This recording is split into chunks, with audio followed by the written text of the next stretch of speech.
अस्सलाम वालेकुम दोस्तों। ड्रामा सीरियल दौलाब में छा थींदो तव्हांखे सॼी कहाणी ऐं अपडेट इन नंढड़ी वीडियो में ॾींदासीं। वीडियो खे आख़िर ताईं ॾिसंदा। मुंहिंजे यूट्यूब चैनल मिर्ज़ा मलिक लाज़मी सब्सक्राइब कंदा। दोस्तों सब्सक्राइब करण सां को अव्हांजो बैलेंस न करंदो, काफ़ी असांजी हौसला अफ़ज़ाई थींदी ऐं तव्हांखे वधीक वीडियो ॾिसण वटां मिलंदा। दोस्तों तव्हांजो टाइम वेस्ट कोन था करायूं, हलूं था पंहिंजे कहाणी जी तरफ़।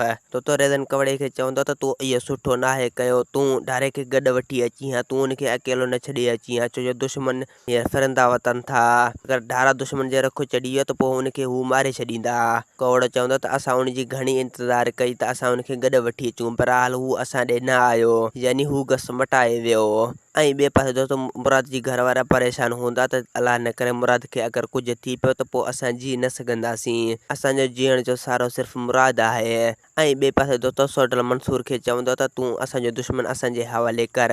रेस मंसूर चवंदो त आऊं तव्हांजो दुश्मन कॾहिं बि तव्हांजे हवाले न कंदुसि, छो जो मुंहिंजे तॾे ते तव्हांजो दुश्मन आयल आहे ऐं मां तॾे जो हर लिहाज़ कंदो आहियां हरगिज़।